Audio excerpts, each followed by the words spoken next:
பிஸ்மில்லாஹிர் ரஹ்மானிர் ரஹீம்.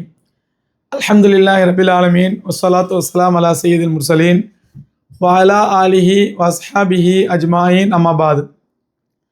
கண்ணியத்திற்குரிய சகோதரர்களே, பெரியோர்களே, தாய்மார்களே, அளவிலா கருணையும் நிகரிலா கிருபையும் கொண்ட எல்லாம் அல்ல அல்லாஹ் ரபுல் ஆலமீனுடைய பேரருள் பெருங்கிருபையினால் புனிதமிக்க இந்த வெள்ளிக்கிழமை ஜும்மா தினத்திலே வெள்ளிமேடை நிகழ்ச்சி நாம் எல்லாம் சந்திக்கின்றோம். எல்லாம் அல்ல அல்லாஹ் சுப்ஹானஹு வ தஆலா இந்த உலகத்தினுடைய நியதியை, உலகத்தின் நிசாமை, உலகத்தின் அமைப்பை எப்படி வைத்திருக்கிறான் என்றால், இந்த உலகத்தில் வாழக்கூடிய மனிதர்கள் தான் அடுத்து வரக்கூடிய சமுதாயத்தினருக்கு, அடுத்து வரக்கூடிய தலைமுறையினருக்கு ஒரு வழிகாட்டியையோ அல்லது உதவிகளையோ செய்துவிட்டு தான் தன்னிடத்தில் வர வேண்டும் என்பதுதான் அல்லாஹ்வுடைய நியதி.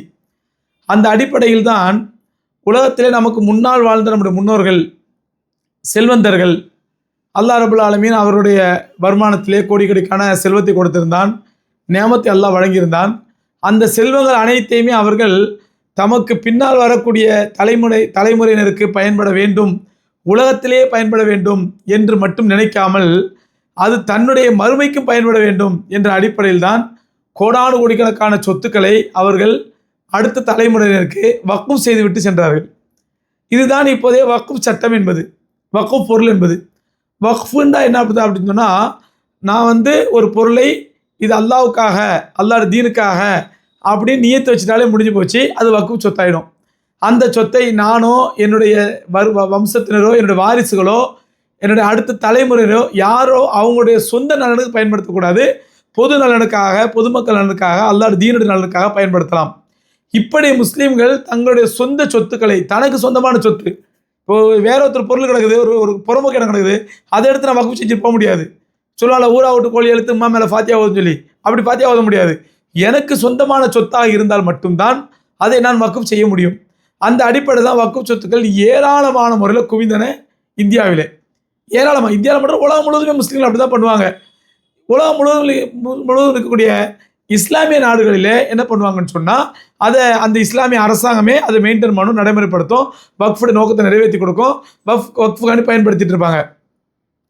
இந்தியாவிலே வாழ்ந்த முஸ்லீம்கள் என்ன பண்ணாங்கன்னு சொன்னால், ஆரம்ப காலத்தில் இந்த சொத்துக்களை வக்ஃப் செய்யும் பொழுது அவங்க அல்லாஹ்காண்டி சில பேர் எழுதி வச்சுட்டாங்க, சில பேர் ரெஜிஸ்டர் பண்ணிட்டாங்க, சில பேர் வாய்மொழியாக சொல்லிட்டு போயிட்டாங்க, சில பேர் நியத்து வச்சு வாரிசுகளை வசீத் பண்ணிட்டு போயிட்டாங்க. இப்படிப்பட்ட சொத்துக்கள் மட்டும் இந்தியாவில் எவ்வளோன்னு சொன்னால், சகோதரர்களே, இந்தியாவில் உள்ள சொத்துக்களில் முதன்மையாக நம்பர் 1 அதிகமான சொத்துக்களை கொண்ட துறை இராணுவத்துறை. இராணுவத்துக்கு எக்கச்சக்கமான இடங்கள் கிடக்குது நம்பர் 1. 2வது துறை ரயில்வே துறை. 2வது இந்தியாவுடைய சொத்துக்களில் அதிகமாக தன்னுடைய துறைக்கு சொத்துக்களை சொந்தமாக கொண்ட ஒரு துறை என்றால் 2வது துறை ரயில்வே துறை. 3வது துறை வக்ஃபு துறை. 3வது துறை வக்ஃபு துறை.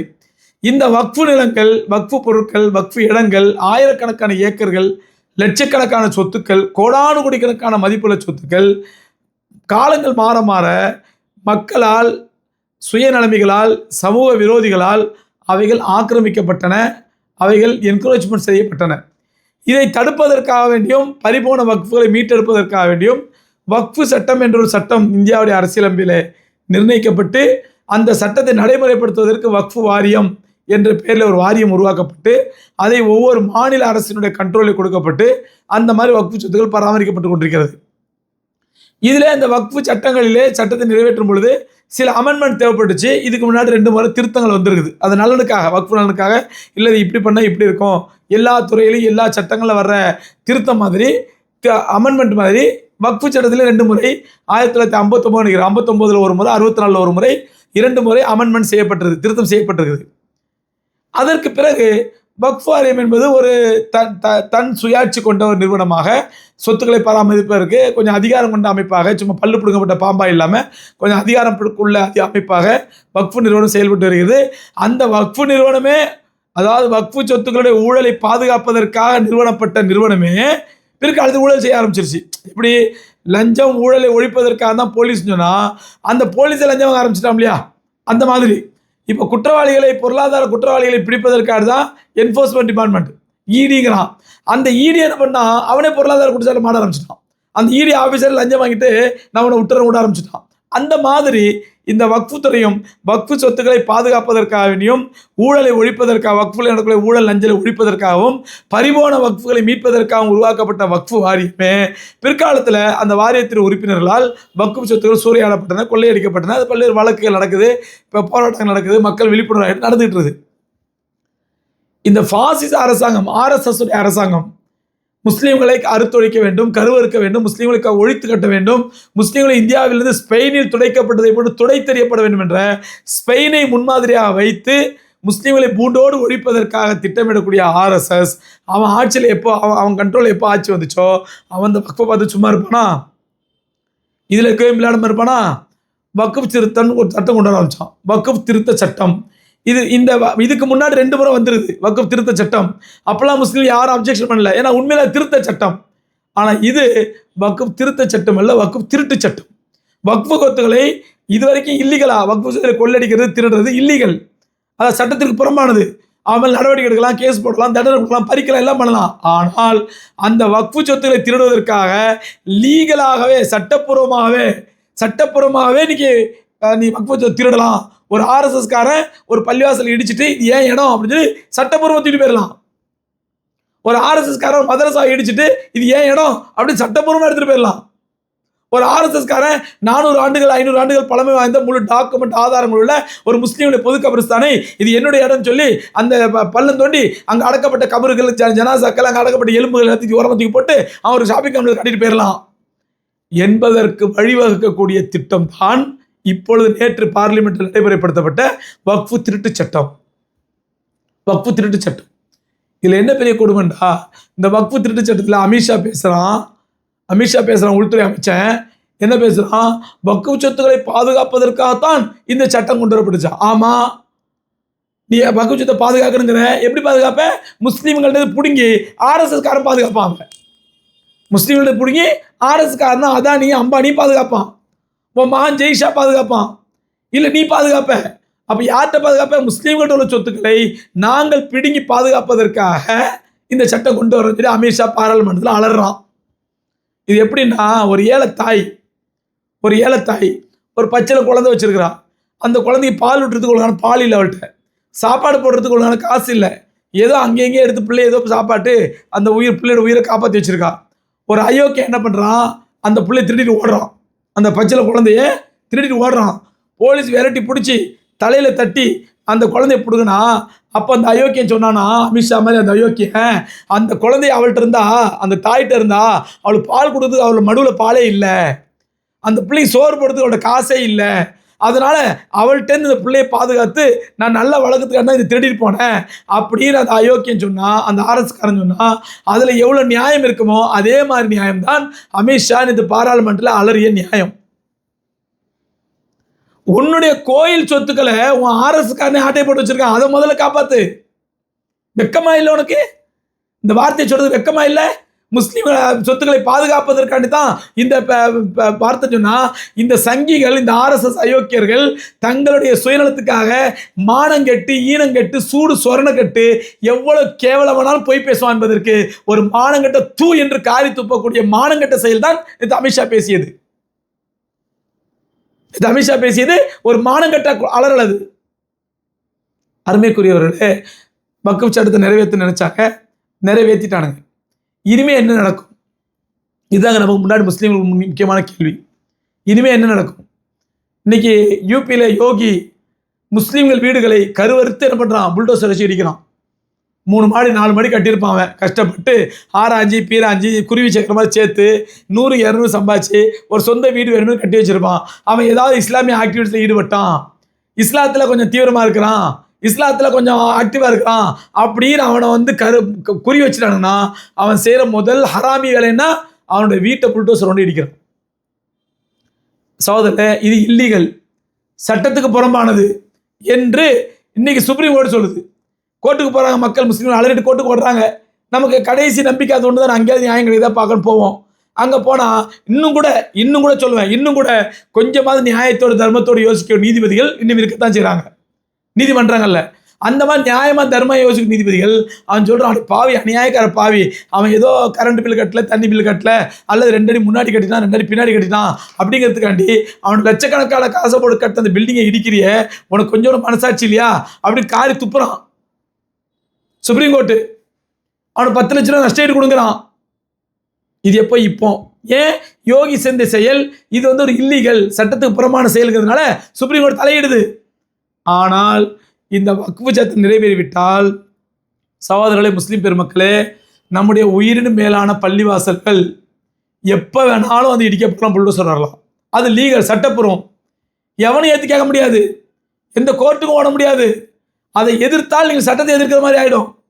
நான் சொல்லிருக்கேன் பாருங்க, அமித்ஷா சட்டத்தை ஏற்க மாட்டேன் என்று யாரும் சொல்ல முடியாது. எந்த சட்டத்தை நீ கீழ்த்தனமா குருடுத்தனமா நிதிஷ்குமாருக்கு ஒரு அயோக்கியன், ஒரு ஆண்மையற்ற ஒரு அயோக்கியன், ஒரு சந்திரபாபு நாயுடுங்கிற ஒரு சுயநலமிக்க ஒரு அயோக்கியன், இந்த மாதிரி 2 அயோக்கியங்களை கைகளை வச்சுக்கிட்டு அவன் ஆதரவில் நீ ஓட்டை ஜெயிச்சுட்டா அது சட்டம். அதுக்கு பேரு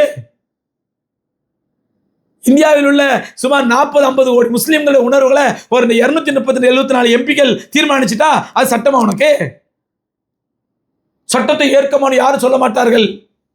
அதைத்தான் இப்ப செய்யறான். என்னன்னா, சட்டப்பூர்வமா நம்முடைய பள்ளிவாசலுக்கு புல்டோசர் வரும், நம்முடைய மதரசாக்களுக்கு புல்டோசர் வரும், தர்காக்களுக்கு புல்டோசர் வரும், கபிரிஸ்தான்களுக்கு புல்டோசர் வரும்.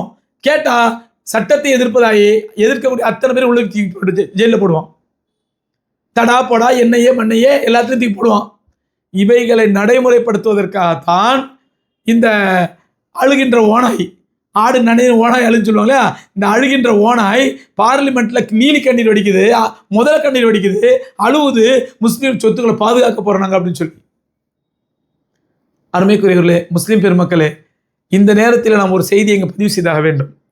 என்ன செய்தின்னு சொன்னா, நேற்று பாராளுமன்றத்தில் மாஷா அல்லாஹ் இந்தியா கூட்டணியை சார்ந்த எதிர்க்கட்சி எம்பிக்கள், குறிப்பாக நம்ம தமிழ்நாட்டிலேருந்து போன 39 எம்பிக்களும் அல்ஹம்துலில்லாஹ் எவ்வளவு அழகா, எவ்வளவு அழுத்தம் திருத்தமா, எவ்வளவு ஆணித்தரமா அவர்கள் வைத்த வாதங்கள் ஒவ்வொன்றும் ஏதோ ஒரு 10-40 முஸ்லீம்கள் நின்று தான் சொத்து பறிபோகும் போது எப்படி பரிதவிப்பானோ அப்படி பரிதவித்து பேசுவதை போன்று இயற்கையான யதார்த்தமான பேச்சுகளை பேசினார்கள் நம்முடைய எம்பிக்கள்.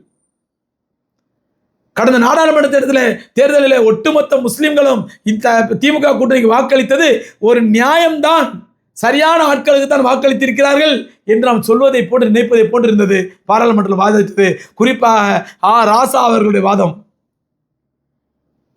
சகோதரி ஜோதிமணி அவருடைய வாதம், எவ்வளவு அற்புதமான வாதங்கள். சொல்லப்போனால் சும்மா இதை கடமைக்கு செய்யலை, கடமைக்கு வக்ஃபுக்கு ஏற்று பேசணுமே, அப்போதான் நாளைக்கு நம்ம தமிழ்நாட்டில் போய் எலெக்ஷன் இருந்தால் முஸ்லீம்கள் சப்போர்ட் பண்ணுவாங்க அப்படிங்கிறத செய்யலை. ஒரு ஆத்மார்த்தமாக, ஒரு உணர்வுபூர்வமாக முஸ்லீம்கள் என்ன கொந்தளிக்கிறாங்களோ அதே கொந்தளிப்போடு அங்கே பேசியது வரவேற்கத்தக்கது. ஆனால் எல்லாத்தையும் மீறி இந்த பாவிகள் சட்டத்தை நடைமுறைப்படுத்திட்டாங்க. அருமைக்குரியவர்களே, முஸ்லீம் பெருமக்களே, இங்கே ஒரு விஷயத்தை கவனிக்கணும். முத்தலாக் சட்டம் கொண்டு வந்தான், சிஏ என்ஆர்சி கொண்டு வரப்போன்னு சொல்லிட்டு இருக்கான், காமன் சிவில் கோட் பொது சிவில் சட்டம் கொண்டு வர சொல்லிட்டு இருக்கான், வக்ஃப் சட்டத்தை கொண்டு வந்துட்டான். மற்ற சட்டங்களுக்கும் இந்த வக்ஃப் சட்டத்தை அவசரமாக கொண்டு வந்ததுக்கும் பெரிய வித்தியாசம் ஒன்று உண்டு. என்ன வித்தியாசம்னா, முத்தலாக் சட்டத்தினாலே முஸ்லீம் ஆண்கள் பாதிக்கப்பட்டு கொண்டிருக்கின்றார்கள். முஸ்லீம்களுக்கு பாதிப்பு, ஆர்எஸ்எஸ்க்கு அதனால எந்த லாபமும் இல்லை. முஸ்லீம்களுக்கு பாதிப்பு, அதான் கொண்டு வந்த சட்டத்தை. ஆனால் ஆர்எஸ்எஸ்க்கு அதனால எந்த பாதிப்பும் இல்லை, பெரிய லாபம் இல்லை. சிஏ என்ஆர்சி கொண்டதுனால முஸ்லீம்களுக்கு பாதிப்பு, முஸ்லீம்களுக்கு ஆபத்து, முஸ்லீம்களுக்கு பாதகம். ஆனால் ஆர்எஸ்எஸ்க்கு அதனால எந்த ஆதாயமும் இல்லை. அதே போன்று காமன் சிவில் கோடு பொது சிவில் சட்டம் கொண்டதுனால முஸ்லீம்களுக்கு பாதிப்பு, ஆபத்து. ஆனால் ஆர்எஸ்எஸ்க்கு அதனால எந்த ஆதாயமும் இல்லை. ஆனால் இந்த வக்ஃப் திருட்டு சட்டத்தினால் முஸ்லீம்களுக்கு பாதிப்பு மட்டுமல்ல, முஸ்லீம்களுக்கு சொத்துக்களுக்கு ஆபத்து மட்டுமல்ல, முஸ்லீம்களுடைய சொத்துக்களுக்கு இது பாதகம் மட்டுமல்ல, ஆர்எஸ்எஸ்க்கு பெரிய ஆதாயம். இதில் பெரிய ஆதாயம். ஏன், எந்த இடம் காலியாக கிடந்தாலும், இந்திய அளவில் எந்த இடம் காலியாக கிடந்தாலும், இது யார் இடம்பா? வக்ஃப் இடமா? கூப்பிடுறோம், அதானியை கூப்பிட்டு எடுத்துக்கப்பா, இந்த அம்பானியை கூப்பிட்டு எடுத்துக்க, இந்த ஜெய்ஷாவா, அமித்ஷாமா, ஜெய்ஷா இருக்கா நீ வா, நீ எடுத்துக்க. இப்படி அவர்கள் ஆதாயம் அடைவதற்கு ஒரு வாய்ப்பு இருப்பதனால்தான் அவசரமாக அந்த சட்டத்தை கொண்டு வந்து அதை நடைமுறைப்படுத்துகின்றார்கள். அருமை சகோதரர்களே, நாம் என்னென்னமோ முயற்சி பண்ணோம். வக்குஃப் சட்டத்துக்கு கையெழுத்து போட்டு கொடுத்தோம். நான் அப்பவே சொன்னேன், இந்த கையெழுத்துலாம் ஐவாஷுங்க, கண் துடைப்பு. எந்த அளவுக்கு என்ன தமிழக முதல்வர் அவர்கள் சட்டமன்றத்தை தீர்மானம் நிறைவேற்றினார். அதையே நான் கண் துடைப்புன்னு தான் சொன்னேன். கண் துடைப்பு இல்லை, பிரயோஜனம் இல்லைன்னு தான் சொன்னேன். பிரயோஜனம் அதான் நடந்துச்சு. அந்த சட்டத்தை மீறி, சட்டமன்ற தீர்மானத்தை மீறி என் சட்டத்தை கொண்டு வந்துட்டான். ஆனால் மரியாதைக்குரிய தமிழக முதலமைச்சர் அவர்கள் அந்த சட்டத்தை தீர்மானத்தை நிறைவேற்றுவதோடு நிறுத்திடாம இப்போ நான் கோர்ட்டுக்கும் போவோங்கிறாரு. முஸ்லீம்கள் பெரிய ஆறுதலாக இருக்குது. முஸ்லீம் பெரிய ஆறுதலாக இருக்குது. ஏன் இதை சொல்கிறேன்னு சொன்னால், நான் திமுகவையோ திமுக ஆட்சியையோ தள்ளி வச்சு கொண்டாடுங்கிறது சொல்ல, கண்மணி நாயம் ஸல்லல்லாஹு சொல்கிறாங்க, உனக்கு ஒருத்தன் உதவி செஞ்சான்டா, மல்லம் யஷ்குரி நாச பலம் யஷ்குரி இல்லா, அவனுக்கு நன்றி செலுத்தாதவரை நீ அல்லாஹ்வுக்கு நன்றி செலுத்தின ஆக முடியாது. நமக்கு ஒருத்தர் மனிதன் உதவி பண்ணுறான்னு சொன்னால் அவனுக்கு நன்றி சொல்லாமல் அல்லாஹ்வுக்கே நன்றி செலுத்தின ஆக முடியாது. அந்த அடிப்படையில் இந்தியா கூட்டணி, திமுக கூட்டணி எம்பிக்களுக்கும் மரியாதைக்குரிய முதலமைச்சர் அவர்களுக்கும் முஸ்லீம் சமுதாயத்தின் சார்பாக மனப்பூர்வமாக நன்றியை தெரிவித்துக் கொள்கிறோம். இந்த விஷயத்தில் இன்னும் ஆக்கப்பூர்வமான அழுத்தத்தை கொடுத்து சுப்ரீம் கோர்ட் வரை நல்ல நல்ல பெரிய லாயர்களை வைத்து இன்ஷா அல்லாஹ் இந்த சட்டத்தை உடைத்தெரிக்க வேண்டும். ரப்புல் ஆலமீன் அதற்கு வழிவகை செய்வானாக. அதற்கு முஸ்லீம்களாகிய நாம அல்லாஹ்ட்ட கையேந்துருங்க. இதுதான் நாம செய்ய வேண்டியது. இப்போ இது சொன்னோன்னே சில முனாஃபிக்குகளுக்கு பிடிக்காது. சில முனாஃபிகள் வரும், அது என்ன துவா செஞ்சா மட்டும் போதுமா? அட முனாஃபிக்கே, நயவஞ்சகனே, அல்லாஹ்வுடைய துவா மேலே உனக்கு நம்பிக்கை இல்லை, அப்புறம் எப்படி மூமினா இருக்க முடியும்? அல்லாஹ்வுடைய துவா மேலே நம்பிக்கை இல்லை, அதனால முனாஃபிக் பேசுற. துவா செஞ்சா மட்டும் போதுமா? துவா செஞ்சா நடத்துமா? நிச்சயமா சத்தியமா சொல்கிறேன், நீ எதுவுமே செய்ய வேண்டாம், துவா மட்டும் செய், அல்லாஹ் நிறைவேற்றி கொடுப்பான். இன்ஷா அல்லாஹ் நம்பிக்கையோட செய், நம்பிக்கையோட துவா செய், அல்லாஹ் நிறைவேற்றி கொடுப்பான். நாம இந்த முயற்சிகள் மீது மட்டும் நம்பிக்கை வைக்காமல், எப்படி இன்னைக்கு இப்போ இன்னும் கொஞ்ச நாளில் ஜமாத்துல் உலமா சார்பாக மாஷால்லா அறிவிச்சிருக்கிறாங்க, ஒவ்வொரு மாவட்ட தலைவர்களையும் பெரிய வக்ஃபு திருட்டு சட்டத்திற்கு எதிராக பெரிய மாநாடு சொல்லி அதில் மக்கள் போய் கலந்துக்குங்க, பொதுமக்கள் போய் கலந்துக்குங்க. நல்ல முயற்சி அது.